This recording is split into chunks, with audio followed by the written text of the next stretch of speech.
Operation सिंदूर में भारत के हाथों मुंह की खाने वाला पाकिस्तान कर्ज में डूबा हुआ है, ऐसा कि अब उसकी समझ में नहीं आ रहा कि कंगाली को दूर करे कैसे। ऐसे में पाकिस्तान के प्रधानमंत्री शहबाज शरीफ और आर्मी चीफ आसिम मुनीर की नजर पीओके पर जाकर टिक गई है। एबीपी न्यूज को मिली एक्सक्लूसिव जानकारी के मुताबिक कर्ज में गले तक डूबी पाकिस्तानी सरकार ने संपत्तियों को बेचना शुरू कर दिया है। ये संपत्तियां पाकिस्तान के पंजाब प्रांत के लाहौर, सियालकोट, रावलपिंडी और खैबर पख्तूनख्वा में बेची गई। जानकारी के मुताबिक इन संपत्तियों को पाकिस्तान ने अपना कर्ज चुकाने के लिए बेचा है। लाहौर के लैंड एडमिनिस्ट्रेटर से मिले रिकॉर्ड्स के मुताबिक जिन संपत्तियों को 1961 के बाद से पाकिस्तान सरकार ने बेचा है, उनमें लाहौर की हवेली दयाल सिंह, कश्मीर हाउस, लुंडा बाजार और पुंछ हाउस जैसे इलाके शामिल हैं। इसके अलावा रावलपिंडी का राजा बाजार, पुंछ हाउस, सराय खुर्द शामिल है। पाकिस्तान सरकार ने सियालकोट की सराय महाराज इमारत और जेलम का फॉरेस्ट गेस्ट हाउस भी बेच दिया है। पाकिस्तान इतना कंगाल है और वहां की सरकार इतनी लालची है कि उसने कोहटा का सराय महाराज और पंजाब प्रांत के शेखपुरा जिले के 2 गांवों तक को बेच दिया है। इन दोनों गांवों की मिल्कियत भी कभी पीओके की रियासत के पास थी। तो पिछले 6 दशक में पाकिस्तान की सरकार ने एक एक कर पीओके के 35 ऐसी संपत्तियों को बेच डाला जिनका record Lahore land administrator office में दर्ज है। हैरानी की बात यह है कि इन 35 में से कम 14 संपत्तियों को पाकिस्तानी सरकार ने अपने ही कुछ गिने चुने नुमाइंदों को बेचा है। आतंकियों को पालने पोसने वाला पाकिस्तान अकेले पंजाब प्रांत में 58 एकड़ से ज्यादा शहरी जमीन बेच चुका है। इतना ही नहीं, गांवों की 552 एकड़ जमीन पाकिस्तान सरकार ने बेच डाली है। इनमें से कई इमारतें पुरातत्व महत्व और हेरिटेज बिल्डिंग्स हैं।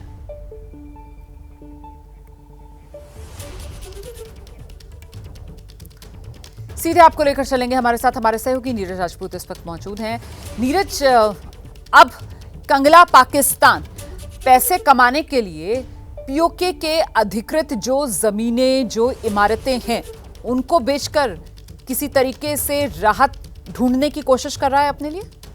बिल्कुल। देखिए रोमाना, आपने बिल्कुल ठीक कहा कि ये जो पाकिस्तान कर्ज में डूबा है, जो गले में डूबा हुआ है, गले तक डूबा हुआ है, तो उसको तो आपको कर्ज चुकाना है, तो उसके लिए तो ये बेच ही रहा है। साथ ही आप ये देखिए रोमाना, ये सारी संपत्तियाँ जो थी पाकिस्तान के जो गैर कानूनी कब्जे वाला पीओके है उसकी थी। उसके लिए उन्होंने सारी संपत्तियों के लिए 1961 में एक नया कानून बनाया कि हम इनकी देखरेख करेंगे। ये वो संपत्तियां हैं रोमाना जो पीओके से बाहर वाले इलाकों में, पंजाब प्रांत में, खैबर पख्तूनख्वा में, उनकी देखरेख के लिए किया था और देखरेख के नाम पर इनको बेच दिया गया। तो एक तो आपने कर्ज चुकाना है, आपको इसलिए बेच दिया, और दूसरा इलीगल है, आप अपने ही कानून के बनाए हुए का उल्लंघन कर रहे हैं। जो आपने कानून बनाया कि हम इन संपत्तियों का, पीओके की संपत्तियों को, जो आपकी है ही नहीं, जो भारत की है पीओके, उनकी संपत्तियों को आप बेच रहे हैं, तो ये गैर कानूनी है। और पाकिस्तान के ऊपर तो आप देखिए, अभी जो उनका बजट जारी हुआ है उसमें कम से कम जो 15.73 ट्रिलियन डॉलर का जो है, उनके रुपीज़ का जो है उनके ऊपर कर्ज है। तो ऐसे बजट है और उनमें से करीब करीब जो 46% जो है उनका कर्ज को चुकाने के लिए इस बजट को रखा गया है। तो इन सबको कर्ज चुकाने के लिए बेचा जा रहा है। लेकिन आप यहाँ पर ये भी देखिए रोमाना कि ये वही पाकिस्तान है जो कि भारत के कश्मीर पर नज़र गड़ाए रखता है। यहाँ पर प्रॉक्सी वॉर, यहाँ पर आतंकवाद छिड़ा हुआ है, यानी कि अपने लश्कर तैयबा के जरिए अपने आतंकियों को भारत में भेजता है, पहलगाम नरसंहार करता है, और अपना पीओके जो है इनसे संभल नहीं रहा है। ये सूरत हाल आज पाकिस्तान के हैं। आप रहिए मेरे साथ, मैं लौटूंगी आपके पास नीरज। देखिए, पूरी दुनिया जानती है पाकिस्तान कंगाली में जी रहा है, महंगाई आसमान पर है, वहां की जनता अपनी सरकार को जमकर कोस रही है। और सवाल यह कि पाकिस्तान सरकार संपत्तियों को जो बेच रही है, तो फिर इसके पीछे की असली वजह क्या है? अपना कर्ज चुकाने के लिए संपत्तियों को बेच रही है, आतंकवादियों को पैसे देने के लिए इन संपत्तियों को पाकिस्तान सरकार बेच रही है, सरकार का खर्च चलाने के लिए इन संपत्तियों को बेचा जा रहा है, अपने लोगों को फायदा पहुंचाने के लिए इन संपत्तियों को बेचा जा रहा है।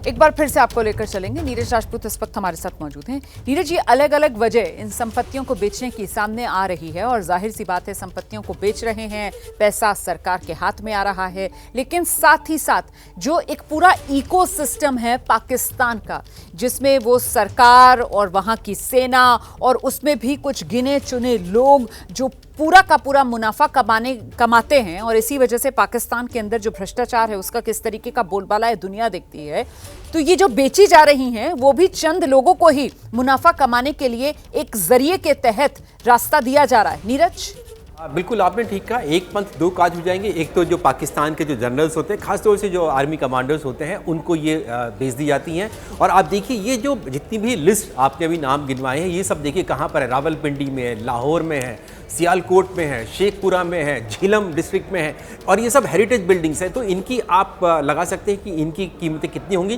तो इसमें अगर औने पौने दामों में इन्होंने अपने जनरल्स को भेज दिया होगा। और इन सबको देखिए, जो दयाल सिंह हवेली है, मेंशन है, फॉरेस्ट गेस्ट हाउस है, झेलम का है, इन सबको ये कहा जा रहा है कि इनको होटल में तब्दील करने की ये कोशिश की जा रही है। तो अपने जनरल्स को भेज दिया जाएगा और दूसरा उनसे जो पैसा आएगा वो आप आतंकवाद में, आतंकी संगठनों को, लश्कर तैयबा को ये जरा और क्लैरिटी नीरज, इसके बारे में थोड़ी और जानकारी मिल पाएगी कि ये जो सिलसिला है बेचने का संपत्तियों को, ये 1961 से जारी है, मतलब ये पूरा का पूरा ब्यौरा 1961 के बाद से क्या क्या बेचा है। और ये जो पीओके के एक तरीके से अधिकृत वाली इमारतें हैं या इलाके हैं जो पंजाब प्रांत में या खैबर पख्तूनख्वा में है जिनको बेचा जा रहा है, तो मतलब ये पीओके के अधिकृत वाले, मतलब ये किसके अधिकार क्षेत्र में आते थे? वो आजादी से पहले जो जम्मू कश्मीर की सरकार थी, मतलब जो राजा थे, जी, जो रियासत थी और जो राजा थे, उन्हीं की ये संपत्ति थी। बिल्कुल, देखिए जो जम्मू कश्मीर है वो तो हम लोग जानते हैं कितना बड़ा 2,22,000 स्क्वायर किलोमीटर का जो पूरा इलाका था, वो पूरा जम्मू कश्मीर की रियासत थी। अब जब 1947-48 का जब युद्ध हुआ तो उसमें से करीब 72-73 हज़ार स्क्वायर किलोमीटर की ज़मीन जो थी वो पाकिस्तान के पास चली गई थी।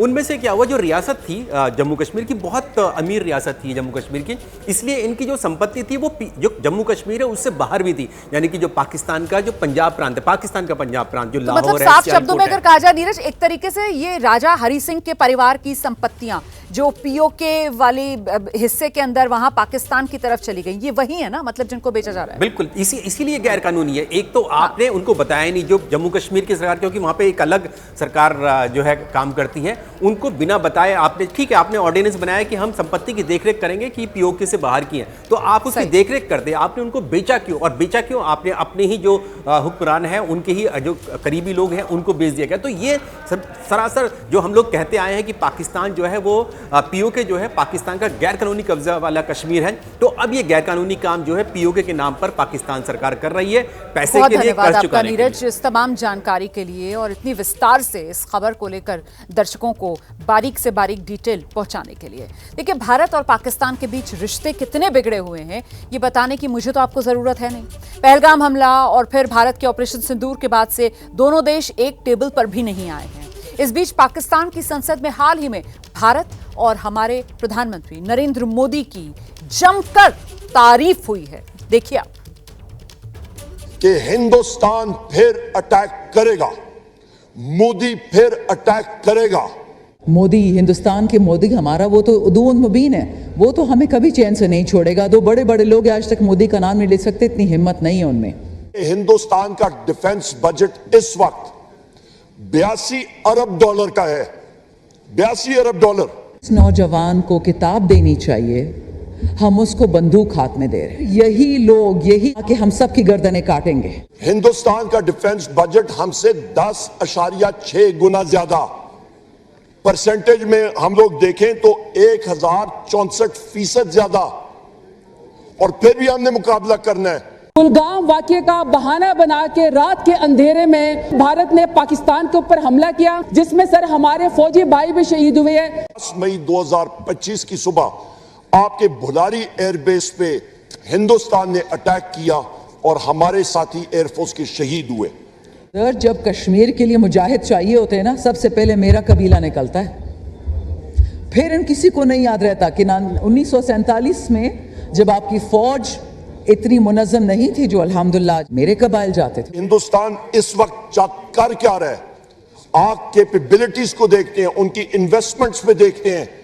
हिंदुस्तान का इस वक्त डिफेंस बजट का बिल्डअप तकरीबन आपका जनाब चेयरमैन 9.5% उसने अपना इंक्रीज किया है।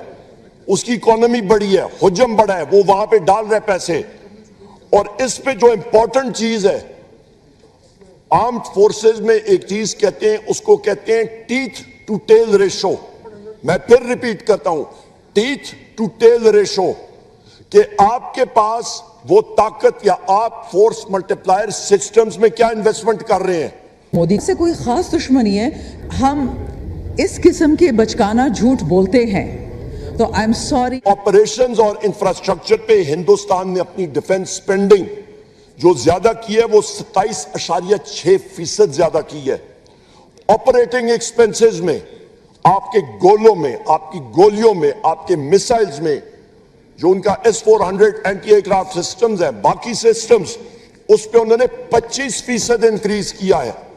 इसको जनाब चेयरमैन, हमने जो चीज यहां पे करना है, पुश करना है हमारा, उसके मुकाबले में हम लोग क्या कर रहे हैं? पाकिस्तान सुपर पावर के कहने पे टेररिस्ट पालता है। बता दिया कंपैरिजन कि हिंदुस्तान हमारे साथ, जिसके साथ हमारा मुकाबला है, वो कर क्या रहा है।